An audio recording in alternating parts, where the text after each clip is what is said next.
sobre a energia do glúten. Vamos lá? Então vamos aqui. Primeira coisa. Para você que está aí me assistindo, nós temos que alinhar o raciocínio. Nós temos que entender do que estamos falando a partir de uma base, ok? Então vamos lá. Então, quem é a primeira vez, aparece aí. Quem chegou de primeira vez, quem veio aqui, quem é a primeira aula está assistindo, por favor, se pronuncie para a gente saber, porque nós precisamos alinhar os pensamentos. Primeiro, entenda lá. O corpo humano, ele é uma massa sólida, feita de células, feita de matéria, feita de biologia, de matéria biológica, tá? De matéria orgânica. E esse corpo, ele funciona a partir das energias. E essas energias, mesmo que você não queira, elas trabalham naturalmente, elas seguem naturalmente, elas circulam naturalmente no seu corpo. Mesmo que você pense, eu não tenho energia no meu corpo, esse negócio eu não acredito. Ok, você tem o direito de não acreditar, mas elas estão aí. Então nós temos provas disso hoje. Olha lá, a Roseli, ela é a primeira aula. Então as energias estão circulando no corpo. E essas energias, elas têm uma qualidade, elas são qualificadas através de certas circunstâncias. E essas circunstâncias que qualificam as energias que circulam no corpo, utilizam determinadas características para serem, então, classificadas. Então, nós temos um modo de classificar as energias do corpo que se refere à questão da densidade da energia. A densidade da energia.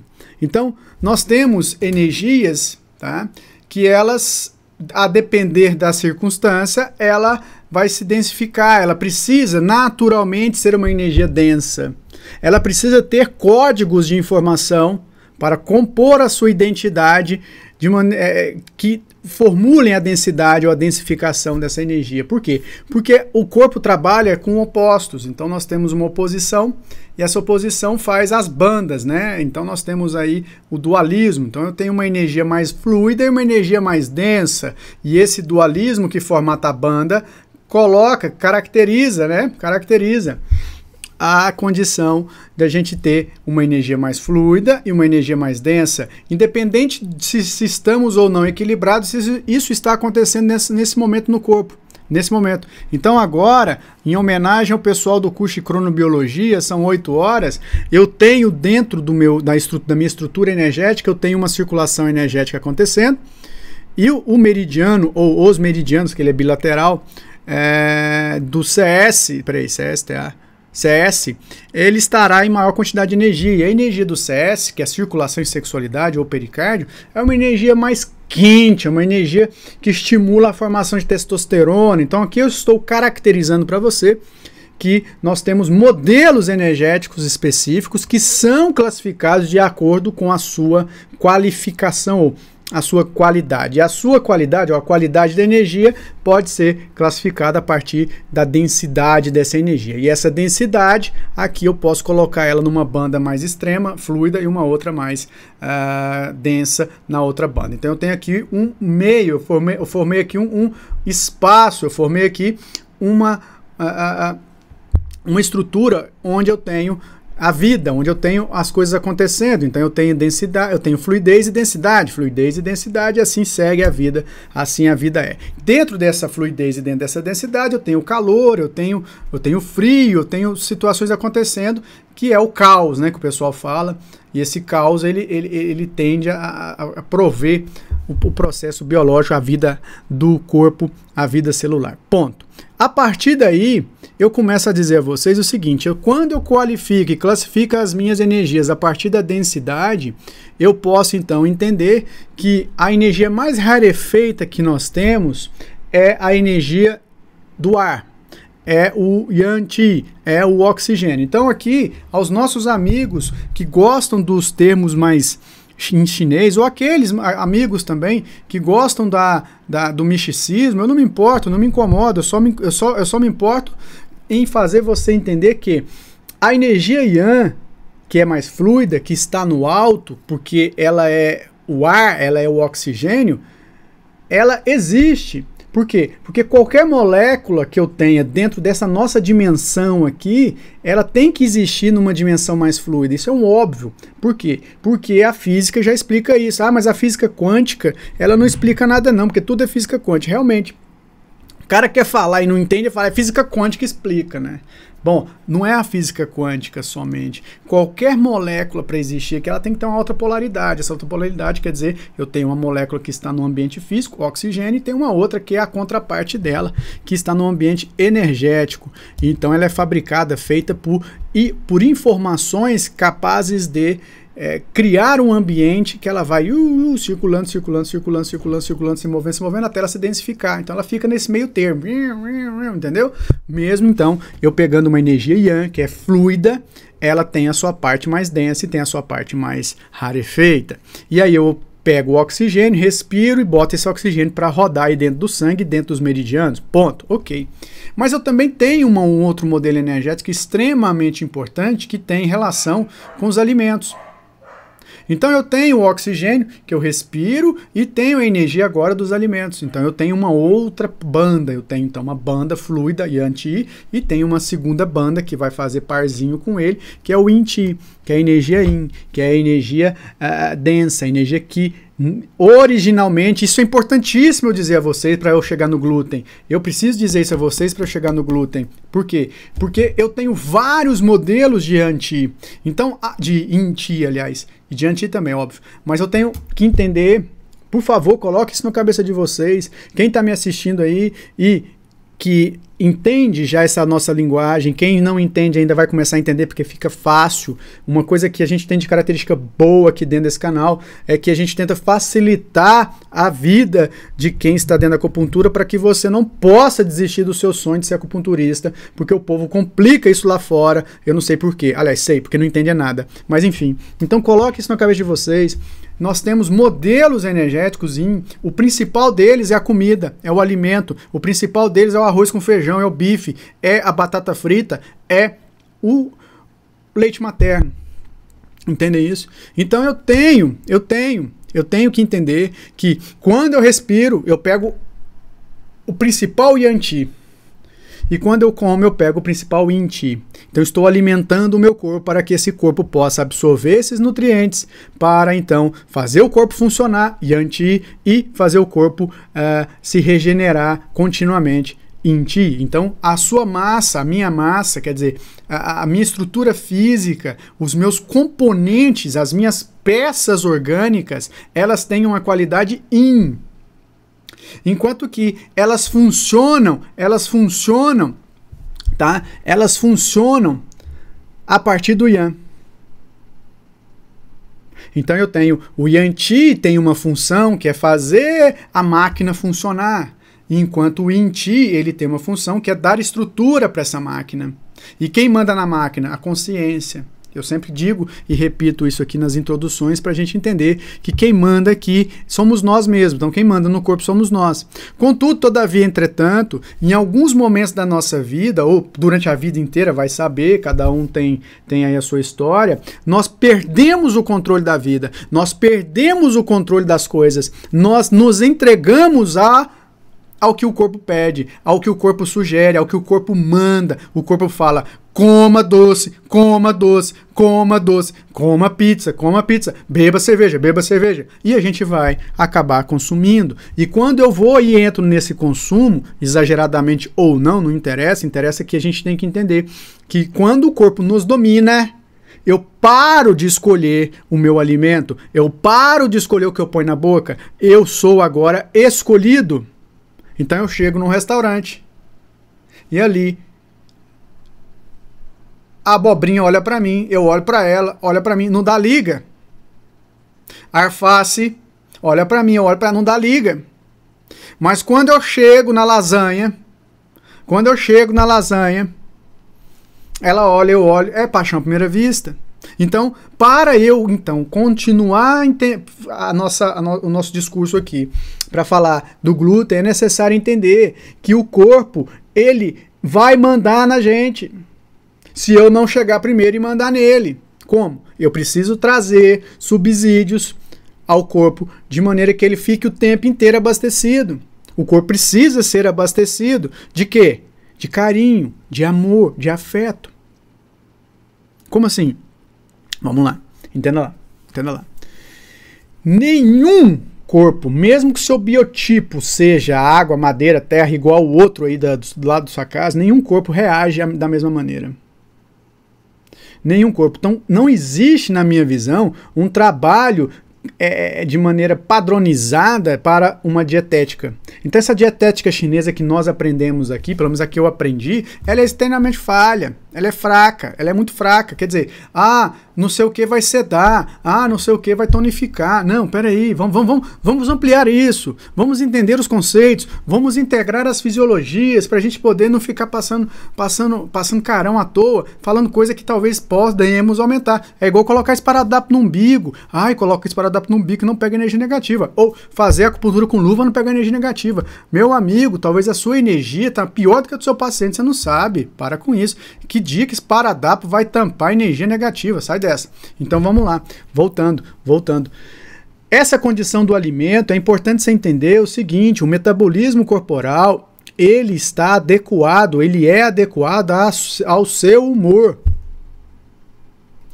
A depender dessa condição, eu preciso entender que todas as vezes que eu estiver estressado, todas as vezes que o meu limiar de resistir aos impactos das contrariedades que a vida me oferece e também que eu ofereço à própria vida, estiverem alterados, a minha serotonina vai estar baixa. Se a minha serotonina está baixa, toca-se um alarme dentro do corpo. Tocou o alarme? Tocou. A adrenalina e o cortisol vêm correndo, eles disparam pro corpo inteiro, seu coração, parece aqueles pratos de fanfarra, sabe assim? 7 de setembro, o coração começa a bater.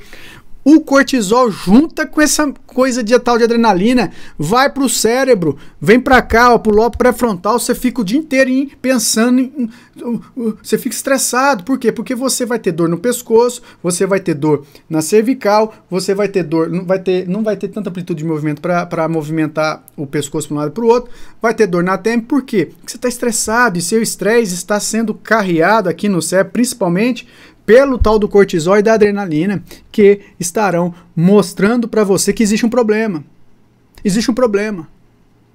Então, quando você está estressado, você estará emitindo uma informação para dentro do seu corpo, falando: para com essa tal de serotonina, esse negócio de bem-estar não existe. Então você não pode ficar assim. Você tem que ficar... porque mesmo que sua vida esteja boa, vai acontecer um problema. Então você tem que ficar ligadão. É assim que a vida é aqui no Brasil, é assim que nós brasileiros somos. Então a partir daí eu fico estressado, a serotonina baixa, cortisol aumenta, adrenalina aumenta, o lobo pré-frontal fica loucão. Entende? Essa combinação é típica para qualquer um. E ela vai pegar de cara o baço pâncreas, o estômago, ela vai pegar de cara o sistema energético relacionado à digestão. Independente do seu biotipo, independente de onde você mora, independente de qualquer coisa, o estresse bate no baço. Pronto, acabou, não tem discussão. Por quê? Eu explico por quê. O estresse bate no baço, por quê? Porque o baço pâncreas comanda energeticamente um sistema onde eu tenho vias integradas, que eu chamo de psicoenergossomáticas. Então, são vias psicoenergossomáticas que irão influenciar o seu apetite. Por quê? Porque o baço, ele avisa, o baço pâncreas, né? Estômago, ele avisa a todo o sistema neuroendócrino que você pode morrer a qualquer momento. Então a primeira via que eu tenho para proteger o organismo, o corpo, o ser humano da devastação, então para prevenir a minha vida, para eu ter que sobreviver, é o quê? Vamos comer doce. Vamos comer doce. Vamos comer algo que não gaste energia para mastigar e digerir. Vamos comer bolinhos, vamos comer pão, vamos comer qualquer coisa que seja úmida. Eu escrevi isso no meu livro azul, Acupuntura Fabrício Borges, que está esgotado. A primeira vez, hoje está escrito em tudo quanto é lugar aí. Tá? Então, vamos comer algo que eu não gaste tanta energia para poder consumir esse alimento, quer dizer, que eu não tenha metabolicamente um processo de prejuízo, porque a minha vida está em perigo. Então a gente vai relembrar os ancestrais. Eu estou estressado, sem serotonina, muita adrenalina, muito cortisol e eu preciso comer. Então, depois da década de 50, depois da década, né? Depois da década de 50, né? Depois do pós-guerra, nós tivemos algumas situações acontecendo no mundo. Uma dessas situações, que eu explico inclusive no curso de obesidade, explico também no livro de fitoalimentos, chás e aromas, que eu e Lohane escrevemos, que é o seguinte: foi necessário desenvolver geneticamente certos alimentos que pudessem ser resistentes à praga. Por quê? A população cresceu demais. Rápido demais. Em 10 anos o trem explodiu. Entende? E aí, o povo tinha que comer. Aí os caras começaram a fazer tudo isso. Juntou-se a essa condição da década de 50 com a condição do meu amigo nada, que ela quer ser amigo desse cara, o Ansel Keys, que é um cara que acabou com a alimentação americana. Ele acabou falando, gordura faz mal, carboidrato faz bem, gordura faz mal, carboidrato faz bem. E aí juntou que o cara morria de medo de morrer, os Estados Unidos está começando a ter dinheiro, o povo está começando a ficar mais tranquilo. Imagina, agora o cara vem e estressa todo mundo. Não coma gordura vai te matar, você vai infartar. Aí o povo para de comer gordura e o povo vem para comer o quê? Carboidrato. E o que está esperando ele na mesa? Antigamente era ovo, era bacon, antigamente era suco da fruta, né? Nos Estados Unidos o povo tinha tudo manga lá no fundo da casa, framboesa, que trem todo. Aí depois da década de 50 que começou esse movimento, o que aconteceu? Mudou-se a alimentação, trouxe o povo para comer carboidrato industrializado. Então o povo começou a trabalhar muito, estresse, comer em horários regulares. Esses horários regulares é bem interessante, né? Que nós temos a mania, quem for nutricionista aí, pode ou não concordar comigo, mas a gente pode debater, que é aquele coma de 3 em 3 horas. Coma de 3 em 3 horas. Cara, comer de 3 em 3 horas, você está alimentando. É óbvio que depende do que você vai comer, aí eu vou explicar. Se você come de 3 em 3 horas, você está simplesmente amamentando a sua obesidade. Aí você tem que fazer exercício físico mesmo. Você tem que fazer, porque senão você vai ficar gordo. Por quê? Porque se você come de 3 em 3 horas, você está, primeiro, evitando a fome. Beleza? Tranquilo, isso é ótimo. Contudo, se você deixa de comer carboidrato, ou consome menos carboidrato, e carboidrato do bem, e consome mais gordura e proteína, você vai perceber que o seu apetite aumenta a banda. Você fica mais tempo sem fome. Então, quando você altera a sua alimentação, você está dominando o corpo e você pega o corpo e fala, você vai consumir aquilo que eu quero e eu não quero mais ter prazer com comida, eu quero ter prazer em ler um livro, você vai ficar mais inteligente, vai evitar Alzheimer, eu quero ter prazer em correr, eu quero ter prazer em conversar com os meus amigos, eu não quero mais ter prazer comendo carboidrato que tenha glúten. E esse carboidrato que tem glúten, obviamente, ele está no trigo. No trigo. Entendem isso? Então, essa condição, o Alexandre falou ali, a quantidade para mim é mais relevante. Você está certo.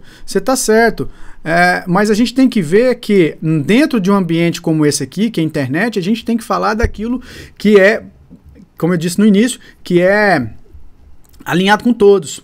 Aí depois a gente vai para os detalhes, mas a questão é entender que quando eu estou estressado, o meu corpo vai exigir que eu consuma algo que eu não vou gastar energia, e esse algo é um alimento palatável, que é facilmente digerível e não precisa ser mastigado. Aí você vai comer a rosquinha, você vai comer o sonho, você não tem que mastigar. Por quê? Para não gastar energia. Por quê? Porque quando eu estou estressado, o baço pâncreas energeticamente estará recepcionando por uma afinidade ancestral aquela informação para emitir uma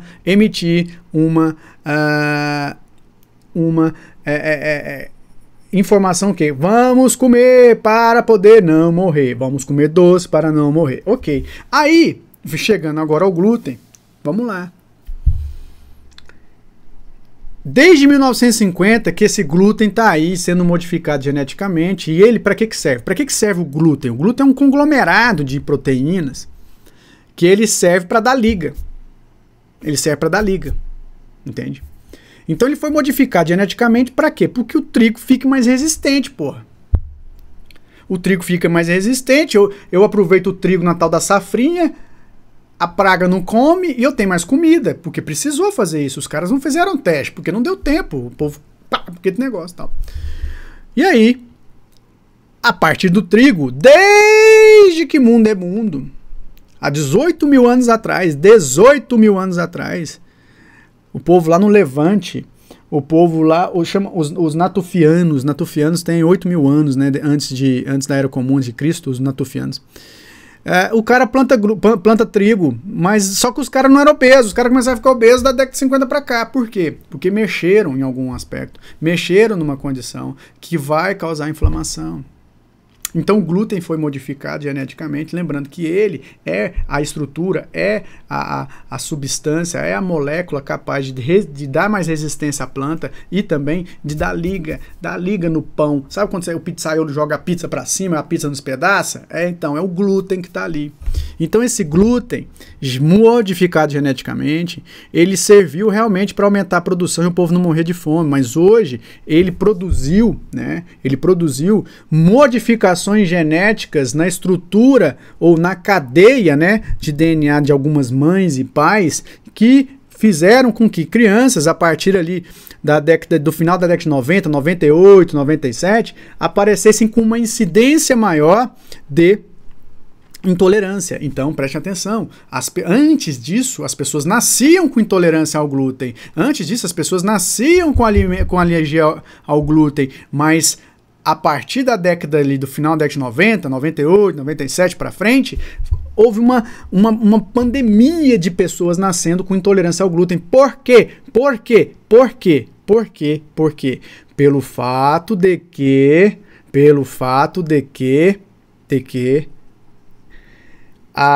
o corpo, a natureza biológica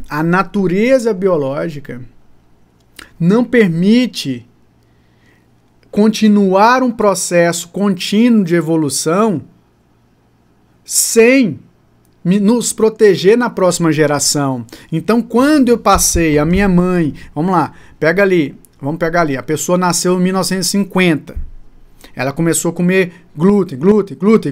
Aí, com 1970, teve filho. Aí a pessoa nasceu em 70, ela vai, quando chegou 1970, quando chegou 1990, teve filho. Entende? Então, esse pessoal que começou a ter filho em 1990, 90 e poucos, trouxe, a partir da terceira geração, né, já na quarta, trouxe crianças com modificações genéticas que pudessem demonstrar a intolerância àquela substância que é maléfica. Entendem? Então, esse malefício trazido não só pelo glúten, mas também pelo próprio trigo, ele vai ofender aqueles, principalmente, óbvio, aqueles que têm intolerância, aqueles que têm alergia. Aí é que são elas. Eu tenho uma péssima notícia. Se você tem intolerância, se você tem alergia, isso é genético, como a minha sobrinha, por exemplo, não tem como você querer voltar o seu corpo a nível macro, organizou uma forma de modificar-se geneticamente para te proteger de algo que está fazendo mal às pessoas. Por que está fazendo mal? Porque o glúten não vem sozinho, apesar dele ser uma bomba de exorfinas, né? O que são exorfinas? Exorfinas são um modelo de endorfina que deixa você viciado, velho. Você fica viciado, pior do que a cocaína, pior do que aquela, como é que chama aquela do ópio lá? Aquela que chucha na veia, na veia artéria, como é que chama aquela? Aquela droga da veia artéria, que chucha na veia artéria. Entende? Como é que chama aquele negócio? Então, as exorfinas, elas são tipos de endorfina que deixa você viciadaço. E o pior não é isso. O pior é que heroína, isso mesmo. O pior não é isso. O pior é que essas substâncias liberadas pelo contato do glúten dentro do trigo, no seu estômago, que eu vou explicar a fisiologia daqui a pouco, vem aqui pro lobo pré-frontal. Lembra que eu falei que o lobo pré-frontal vai ter cortisol, adrenalina, GABA, deixando você loucão porque você está estressado? Então, essas substâncias, a tal da exorfina liberada no seu estômago, vem pra cá, sinaliza o quê? Que você não vai ficar desestressado, não, bicho. Você vai ficar muito mais estressado, você vai ficar muito louco, muito doido. E aí, aquela criança que talvez tenha já uma determinada tendência, não só uma tendência, não só à intolerância nem à alergia, mas também ao próprio TDAH, terá TDAH. E aí ela vai comer balinha, chiclete, aqueles, como chama aquele, mentos, como chama aquele negócio, aquele que eu como direto, aquele negócio, aquele de plástico, é um negócio de plástico, como é que chama? Tem uns bichinhos doce, ai gente, como é que chama? Haribo, pode não ter glúten, eu nem sei se tem glúten aqui lá, porque o glúten não tem só, né, no trigo, mas é uma coisa que nesse caso é o açúcar, né? O açúcar é aquela consistência que eu abri a aula falando sobre bandas de densidade energética. Então, voltando aqui, essas exorfinas estão no pão. Quando eu comia pão, eu comia 9, 7 pães, assim, ó, batendo papo e molhando o pão no café com manteiga e comendo. Aí vem a indústria e fala pra mim assim, você tem que comer Becel, margarina Becel. Que margarina Becel, cacete? Eu vou comer manteiga, eu quero manteiga. Eu não posso tomar leite, leite pra mim é péssimo, tá? Não tomo leite, tá? Mas não existe mais leite existe na teta da vaca, lá na fazenda do seu avô. E o glúten, eu não deveria comer, mas às vezes eu tô de férias, eu tomo uma cerveja, como um pão, né? Tô viajando, não tem como não comer. Aí é que são elas. Aí voltamos lá no que o nosso colega lá falou, que eu esqueci o nome dele lá. Ele falou, ó, é a quantidade, você tem razão, é a quantidade, só que você tem que entender. Mesmo sendo uma quantidade pequena, para quem não tem tolerância, quer dizer, para quem é intolerante, tá? É uma quantidade que vai alterar o metabolismo. E quando altera-se o metabolismo, o que o glúten faz? Quando você come algo com glúten, vamos pegar aqui um pão, que é o que mais a gente tem aí de exemplo, assim, o Alexandre falou, o que mais a gente tem de exemplo mais prático, né? Você come um pão, quando você come um pão, o que você vai fazer? Primeiro, esse carboidrato que está no pão, ele é rapidamente digerido no estômago. E aí? E aí, quando ele é digerido no estômago, você vai liberar rapidamente essa substância química que sinaliza a fome, que sinaliza o estresse, que é a exorfina. Então você fica viciadão. E aí, quando isso é rápido demais, você libera glicose. Quebra rápido, né? Quebrou a cadeia carbônica, você libera a glicose. E libera insulina. Então você tem pico de glicose e insulina. E você fica eufórico. Você fica eufórico. Você fica eufórico. Quando você fica eufórico, é sinal que o glúten, juntamente com, no caso o pão, o trigo e a sua massa de carboidrato, começa a fazer efeito.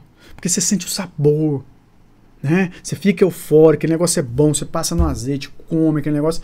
Só que no seu corpo começa a inchar. Começa a inchar. E ele não vai te encher. Ele não vai te encher. Por quê? Porque ele vai, num primeiro momento, dar pico de insulina e de glicose, você vai ficar eufórico, vai passar 15 minutos, o seu estômago vai começar a travar. Porque ele não tem força para digerir tudo isso. Ele só tira ali o que é preciso para manter o pico de glicose lá em cima, manter o pico de insulina lá em cima e te dar prazer e aumentar a secreção de grelina. Então eu vou te explicar. Quando eu estou estressado, o corpo entra num automatismo tal que é necessário o corpo reagir para que ele pense, porque ele está pensando que eu vou morrer. O que ele faz? Ele tem que diminuir a serotonina, ele tem que aumentar a adrenalina e cortisol e ele tem que pedir doce, eu quero doce. Aí você vai lá, pega um pão, passa na manteiga e come. Quando você mastiga, tem 3 mastigadinhas, 4, engole. Engoliu. Ele vai descendo aqui no esôfago, para passar aqui no pilor, já dá aquela congestão, assim, sabe? Pá! Entrou, vem um astorito, digere aquele negócio. Energeticamente separa o que é bom do que é ruim, ok? No que ele digere rápido demais, é exorfina. Quando vem a exorfina, Você fica viciado. Agora é o pior. Agora é o pior. A grelina vai aumentar. Então, em 15 minutos, você volta a ter fome. Entendeu? Por quê? Porque o corpo continua pensando que você está à beira da morte. E aí, ele não vai digerir tudo. Esse estômago é um canalha. Por quê? Ele não vai digerir tudo. Por quê? Porque ele só tem ácido clorídrico. Que você monta aquela pasta de PVC derretido, sabe? Ele não consegue digerir. E ele passa para o intestino, fermentar. E aí? Aí, meu amigo, ferrou. Ferrou. Por quê?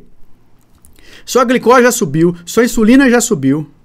Você já está produzindo um inti extremamente úmido. Essa umidade do inti faz com que eu tenha uma energia dentro dos meridianos do baço, pâncreas e do estômago lenta. Essa energia que circula lentamente, essa lentidão, faz com que haja uma estagnação de energia. Então quem está vindo atrás vai ter que seguir. Você viu que esse velhinho pega o fusquinha e vai andar na rodovia? Sabe assim? 300 carros atrás. Então você forma uma estagnação pela lentidão que o inti vai sair de dentro do baço pâncreas a nível energético. E esse baço pâncreas energeticamente em desequilíbrio, quer dizer, sobrecarregado, porque ele recebe aquela massa de PVC, para poder trabalhar energeticamente, que é por afinidade, entende? Aí o que acontece? Acontece que os meridianos do baço pâncreas e do estômago estarão sobrecarregados e você começa a acumular energia densa, úmida, nessas regiões. Então, você começa a acumular energia densa nessas regiões. Entende? E essa energia densa, o que acontece? Ela vai paralisar. Só que antes dela paralisar, ela irá sinalizar certas regiões do seu corpo, como a parte interna de coxa, como a parte anterior do abdômen, que ali tem lugar para guardar gordura. Então ela energeticamente está circulando para avisar que o lugar de celulite é na parte interna da coxa e é na parte anterior do abdômen. Sem contar as tetas. Entendem? Então eu tenho o quê? Eu tenho uma energia densa sendo produzida a partir de um alimento úmido chamado pão. Quando essa energia então agora é paralisada, ela é estocada nesses locais que eu estou dizendo, eu tenho não mais uma umidade, eu tenho uma mucosidade. E essa mucosidade é caracterizada por um conteúdo indenso vindo dos alimentos, só que não se movimenta, então vem a inflamação. Então, quando você pensar em glúten, pensar em pão, lembre-se que o nosso sistema de recompensa, que é movido por certas substâncias como açúcar, como vindo do carboidrato, obviamente, o glúten, que vai liberar junto com o trigo exorfinas, você começa a ficar inflamado. E essa inflamação é oferecida primeiro por um padrão de informação oferecido pela energia densa que circula nos meridianos, e ela vai então sinalizar, produzindo então um movimento neuroquímico e também bioquímico do nosso metabolismo para que naqueles locais haja o depósito maior de gordura. É só você ver, estudar anatomia e vir para a obesidade e ver onde é que o obeso tem mais acúmulo de gordura e tem mais celulite. Na banda, na face medial da coxa, na questão no abdômen, na região anterior. Se tiver flanco, vesícula biliar. Então, todo esse processo metabólico que eu estou aqui explicando para vocês, ele é oferecido para nós todos os dias. Então, o que algumas pessoas fazem? Elas comem tudo isso que a gente está falando, não sente repercussão porque não tem tolerância e fazem atividade física, quer dizer, elas não vão ganhar peso, elas podem comer pão, elas podem comer tudo o que for, mas elas não vão ter a barriga de trigo. Por quê? Uma, que elas não têm tolerância, elas não têm alergia, elas não têm uma resistência àquilo. E segundo, elas fazem atividade física aeróbica. Contudo, a maioria, mesmo não tendo uma intolerância, eu vou citar aqui daqui a pouco os sintomas da intolerância, mesmo não tendo intolerância, a maioria terá problemas que aqui eu estou dizendo nessa linha aqui dessa aula, da metade da aula para cá, que é a questão do aumento da insulina, o aumento da glicose, a questão da grelina, aumento da fome e o ganho de peso. O ganho de peso, ele está sendo caracterizado pela alteração de forma. Essa alteração de forma caracteriza uma condição também de alteração da energia yin, que é a estrutura física, e principalmente, você altera todo o seu metabolismo, então você fica inflamado o tempo todo. Você fica inflamado o tempo todo. E essa inflamação irá devastar a sua imunidade. Por quê? Porque qualquer inflamação, se eu não tiro, se eu não curo, se eu não controlo a inflamação, ela vai consumir minha energia ancestral. Então ela vai reverberar num processo, logicamente, autoimune. Tá aí a ciência mostrando a quantidade de casos de pessoas com intolerância ao glúten, com Hashimoto, com artrite reumatoide, com fibromialgia. Só que o problema, aí é que está. Eu disse a vocês que o problema, nós estamos falando do glúten, mas quem é que come o glúten? Quem é que come aquilo que não presta? Entende? É a pessoa, é a consciência, é quem manda no corpo. Então, se eu estou aqui dizendo a vocês essa situação, vamos entender que o responsável não é a indústria. Vamos boicotar a comida, né? Não sei o que da onde, né? A indústria da comida tá matando a gente. Para com isso. Eles estão fazendo a parte deles. Se você quiser comprar, você compra. Se não quiser, não compra. É Coca-Cola. Para com isso. Você toma a Coca-Cola se você quiser. Tá lá, se quiser tomar, você toma. É igual lá, senador. Vamos aumentar o imposto da Coca-Cola. Para com isso. Para com isso. Para com isso. Para com isso. A Coca-Cola tá lá, você pega ela lá se quiser. Entendeu? É igual o pão. Se não quiser, você não come. Deixa comer. Ok? Ok. Mas a maconha não pode. Outra coisa. Uma coisa, outra coisa, outra coisa, outra coisa. Tá? Depois nós podemos discutir isso. Mas agora eu quero que vocês entendam que quanto menos o Estado interferir na minha vida, melhor. Ok? Mas às vezes a gente não tem condição também. Tem gente aí que não vai vender maconha na esquina ali e ferrou, né? O negócio já é feio. Mas enfim. Então, voltando aqui à questão do glúten, preste atenção. Você que tem intolerância, você tem alguns sintomas característicos, que é para todo mundo, que é a desbiose. A desbiose se caracteriza pela destruição da sua flora intestinal. A sua microbiota intestinal estará sofrendo as consequências de tudo isso que eu estou falando aqui. Por quê? Porque a sua microbiota ela é sensível aos açúcares. Ela é sensível aos carboidratos. Ela é sensível a situações que ofendem a energia ancestral. Então eu estou já preparando aqui um material para eu poder falar para vocês mais adiante. Vai demorar uns 2 meses ainda para que eu faça uma relação da energia ancestral com a microbiota intestinal. Mas de qualquer forma eu quero que vocês entendam. Qualquer inflamação que atinge o seu corpo através da comida e da bebida estará modificando a sua flora intestinal. Então você vai ter mais bactérias do mal e menos do bem no intestino. E daí esse problema se transforma num grande problema. Por quê? Porque aumenta a permeabilidade intestinal para moléculas inflamatórias. Então aquela inflamação que você estava já tendo por conta do glúten, do pãozinho todo dia, de manhã e à noite, ela não estará mais só no intestino, proibindo o intestino de evacuar, ou até mesmo fazendo você ter hemorroida, ou fazendo você ter uma pedrazinha na vesícula, ou fazendo você ter gordura visceral, ou a esteatose. Porque tudo isso é do glúten, né? Tudo isso é do glúten. Não. Agora a brincadeira fica séria. Por quê? Porque quando eu tenho uma desbiose recorrente, produzida pela inflamação e mantendo a inflamação, inclusive, mantendo a inflamação, eu aumento a permeabilidade do meu intestino. É como se o intestino abrisse as portas da esperança e as moléculas ou macromoléculas começam a passar. E aí o organismo começa a reconhecer aquilo como não um agente positivo, perdão, não um agente negativo, mas reconhece como um agente positivo, porque essas moléculas que irão causar problemas a partir desse circuito que aqui eu disse, elas imitam as moléculas internas, então elas vão fazer uma mimese. E essa mimese faz com que o corpo pare de produzir aquelas moléculas e elas tomam conta do processo. Então a Hashimoto, por exemplo, ela tem esse fundo. Ela tem esse fundo. Entende?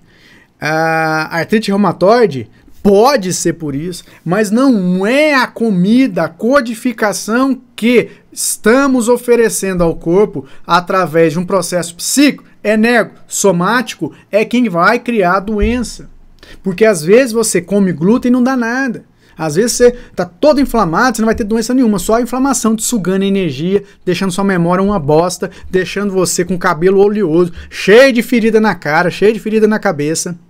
E você não sara. Por quê? Por que você não sara ou você não melhora? Porque você não tira o glúten. Mas daí não vai ter nenhum processo de artrite reumatoide, fibromialgia, nenhuma doença autoimune mais grave. Contudo, aquele padrão de manifestação produzido pelo seu pensamento, que se junta a uma emoção e que conduz tudo no seu corpo, produzirá os códigos informacionais e a identidade da intolerância ao glúten, e as doenças autoimunes aparecerão. E aí você vai querer tratar para quê? Você vai querer tratar para... vou dar um exemplo. Eu não esqueço uma professora que eu tive de florais, e aí a gente estava conversando, ela contando os pacientes dela, que ela fazia uma combinação de floral para o paciente, para droga. Aí o paciente começou a ficar, tipo assim, ele ia lá, passava a noite na droga, tomava o floral, aí no outro dia não tinha ressaca. Aí ela parou de passar, por quê? Porque o cara não estava sentindo os malefícios da droga. Entendeu? E aí, a partir daí, o que acontece? É a mesma coisa. Você vai tratar isso para quê? Para comer glúten, você vai continuar inflamado. É uma inflamação... como é que fala? É uma inflamação ambulante. É uma inflamação ambulante. E aí a Daísa tá perguntando aqui, ó. A Daísa não, a Daisy, né? O jejum intermitente nesse caso, não! O jejum intermitente, na minha opinião e na minha prática, é a melhor coisa que existe. Conserva a energia ancestral. Quem já fez o curso de obesidade aí sabe, eu tenho aula de jejum intermitente no curso de obesidade. Eu acho que no curso de técnica de emagrecimento, eu acho que também tem jejum intermitente. Mas é a melhor coisa que tem, pô. Por quê? Porque o jejum intermitente, você não provoca... olha só, o jejum intermitente não é uma técnica. Ele é o efeito de uma causa onde você decide não comer carboidrato do mal. Você pega a sua pirâmide alimentar e troca. Você começa a comer mais gordura, porque você estudou, você entende que aquilo vai ser bom para você. Eu não tenho condição de viver sem carne, então eu vou comer carne, vou comer mais gordura. Mas agora, não adianta você fritar uma pança de bacon na sua casa e comer com arroz. Tô fazendo dieta cetogênica. Não. Você tá comendo arroz. O arroz é carboidrato, mas só um pouquinho. Não pode, porque aí você vai pegar o arroz, que é carboidrato amido puro, né? Vai oferecer para quem? Para você ter mais fome, então você vai comer mais. E aquela gordura vai estocar, por quê? Porque você não vai fazer atividade física, você não vai queimar, e principalmente, você não vai fazer o intermitente. O jejum intermitente, ele é consequência de uma escolha criada através da sua alimentação, onde você consome menos carboidrato do mal, menos alimento úmido e mais alimentos vivos. Então, esse livro aqui, ele é o principal de todos. Esse livro aqui, que é da Lohane, não é meu. O Mito do Colesterol, também é importante você ler, tá? Eu não como lactose, é a mesma coisa, o pão... Então, a Cláudia está perguntando uma coisa interessantíssima. E o pão sem glúten? Os caras estão desesperados, criando... pesquisa de Harvard. Pesquisa de Harvard. Harvard fez a pesquisa, né? Vamos lá. Pesquisas de Harvard. Pesquisas de Harvard mostram que Olha isso, olha fake news. Pesquisas de Harvard mostram que quem come alimento, como é que é? Quem come alimento com glúten free terá mais chance de ter diabetes. É óbvio que terá mais chance de ter diabetes. É óbvio. Por quê? Porque não é o glúten que causa diabetes. É o carboidrato do alimento. Que o glúten está lá por quê? Está ou não está, né? Não está mais, que é glúten free.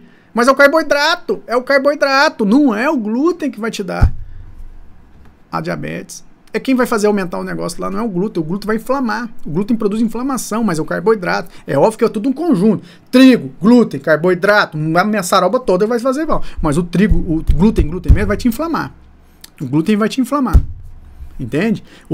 Ele pode até aumentar em alguma via a sua glicose. O glúten pode fazer isso. Mas cada um dos três cada um faz a sua parte de malefício. Então, o alimento sem glúten, ele vai não só ter glúten, mas aí você produz a inflamação não pelo glúten, mas pelo próprio carboidrato, que vai aumentar a glicose. O açúcar também é uma substância inflamatória. O açúcar também é inflamatório. Entende? O açúcar inflamatório. A frutose não. Aí o Dr. Raí Ribeiro fala assim, tomar suco de uva vai infectar o fígado. Suco natural, né? Bom, eu não partilho dessa opinião dele não, embora eu goste muito do que ele fala, ele desperta muita coisa boa, mas eu não partilho não. Eu acho que tudo em exagero faz mal. Agora, eu escrevi isso no livro de fitoalimentos, tá? 10 parcelas de R$13 lá na loja.centomenas.com.br. O que você faz? Tá lá na terapeuticologia. O que você vai fazer? Entender que, presta atenção, conheça o seu corpo através da sua fome. Você tem várias formas de fazer isso. É só pegar o nosso material aqui, pô. Como? Se você passa na frente de uma padaria e dá vontade de comer aquilo ali, você tá estressado, é natural, isso é normal. O que tem? Tem que se punir por isso. Ó, eu viajei agora, uns 8 quilos a mais. Só que aí é que tá. Eu viajei, eu tenho intolerância, eu sabia que eu ia aumentar o peso, mas eu não me puno por isso. Porque quando eu chegasse, eu ia fazer o que eu precisasse. Embora não tenha começado ainda. Mas já perdi uns 4 quilos já com a cetogênica, né? Aí você fica sem comer e tal. Mas de qualquer forma, a cetogênica que vai levar ao jejum intermitente. O jejum intermitente, ele vai economizar a energia ancestral. Doces artesanais. Nossa, doce artesanal é bom, hein? Porra, doce de figo. O que ela perguntou? Eu caminho muito. Beleza. Mas e aí? Você tá bem? A farinha de mandioca. Quando é utilizada a farinha que não é de trigo? Bom, tudo que é branco e pó faz mal. Cocaína, açúcar, farinha branca, tudo isso é inflamatório. Aí vai depender da sua resistência em conter essa inflamação e também vai depender do tipo da farinha. Tem farinhas melhores, tem trigos também, que é o sarraceno, que são trigos originais. Mas agora vamos lá. Os nossos avós, eles não tinham obesidade como um fator causal de morte, né?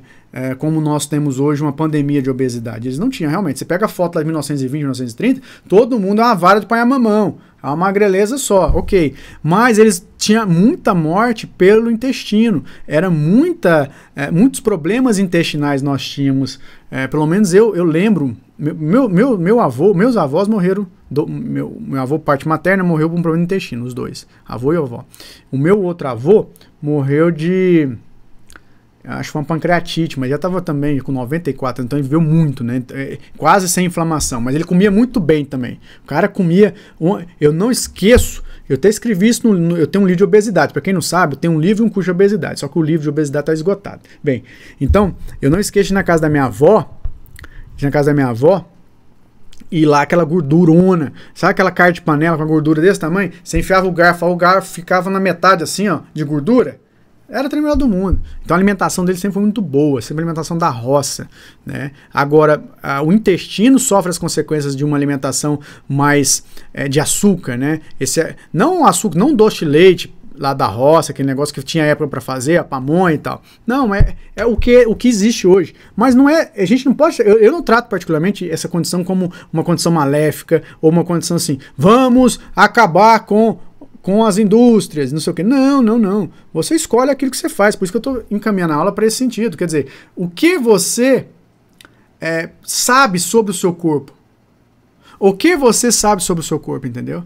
Então, o Zeferino Alexandre está perguntando sobre os alimentos Yin. O Zeferino, eu não considero alimento Yin, entendeu? Por quê? Porque é uma característica de alimento Yin que a gente tem que analisar, que é o seguinte, vamos lá, pega lá, vamos fazer uma analogia. Alimento Yin. Alface é uma folha, ela é mais Yin na sua natureza. Entende? A cor da alface tem uma afinidade com o fígado, a madeira. A clorofila, quanto mais escuro, mais clorofila, tem uma afinidade com o sangue, com o Yanqi, entende? Então você vê que tem relação. Então no livro eu coloco essas relações, mas de qualquer forma, se eu quero realmente saber como anda o meu corpo, procure saber sobre as suas necessidades, procure saber sobre as suas condições. E quando for ler, estudar alguma caracterização de alimento que envolve alimento Yin, busque entender, através do autor, óbvio, que escreveu, as referências que ele utiliza para caracterizar o que é Yin e o que é Yang. Porque as referências têm que ser as mesmas. Elas não podem ser esquizofrênicas, entende? Então, essas referências, elas implicam entender que o pão vai fazer mal. Não tem jeito. Ele é inflamatório. É óbvio que depende da sua quantidade. O mel, a físio está perguntando, a físio é animação. E o mel? Pois é, eu gosto. Mas ele é açúcar, né? Então, o livro de fitoalimentos, Alexandre. Então, assim, açúcar mascavo. O doutor Souto, vocês conhecem o doutor Souto? Eu já fiz um curso com ele muitos anos atrás, gente boa pra caramba, gente boa assim, inteligentíssimo, cara fantástico, fantástico, fantástico. Contudo, ele mete o pau no açúcar mascavo. O açúcar mascavo não tem essa quantidade de minerais. Mas eu prefiro açúcar branco. Se eu for comer algum açúcar, eu vou no açúcar branco mesmo, no café, que é só o café mesmo que eu como. Açúcar mascavo não, o pão de fermentação natural é bom, mas é interessante dizer, ele também tem carboidrato, ele também é carboidrato, entendeu? Então uma coisa é uma coisa, vamos lá, isso é importante. Uma coisa é você ter algo natural que você faz com a sua mão, lentamente, para não despertar o glúten ali, porque o glúten ele desperta na velocidade da massa, né, de manipulação da massa, entende? Então, ele... o pão natural ele não deixa, né, de ter o seu carboidrato que pode criar a inflamação, mas de qualquer forma é melhor. Então açúcar demerara, aqui em casa eu lembro que só tinha açúcar demerara, é melhor, é menos pior, né, menos pior. A rapadura é melhor, Simone, você tem razão. A rapadura eu acho que a rapadura não causa inflamação, eu acho que não, até porque faz um teste também com mel. Quanto mais eu pelo menos, eu não aguento comer mais do que 3 pedaços de rapadura. Eu não aguento comer mais que 3 pedaços de rapadura. Quer dizer, fica ruim, fica um negócio ruim. Quer dizer, sua taxa de glicose já chegou a um ponto que você não quer mais comer aquilo, entendeu? Você não quer mais comer. O mel é a mesma coisa, fica enjoativo. Entende? Eu não acho que o mel seja negativo, obviamente depende da quantidade, mas obviamente eu estou aqui explicando. Parece que quanto mais natural, mais o corpo satura e fala, não quero comer mais, tá bom, chega, entendeu? Chega. O mesmo do sal. Eu prefiro sal do Himalaia, o sal rosa, eu prefiro sal rosa. Eu consumo sal rosa desde 2009. Desde 2009 que eu voltei da China. Aí o povo vem, o sal rosa tem plutônio, não, que chatice, sabe assim? É igual vegano. Eu acho que a cultura vegana, a cultura vegetariana, a carnívora, elas são culturas que devem ser respeitadas. Cada um tem que seguir a rotina de alimentação que quer. Não é porque eu não sou vegano que eu tenho que ser obrigado para... Você tá destruindo a Amazônia porque tá comendo... Não, deixa eu comer o que eu quero, pô.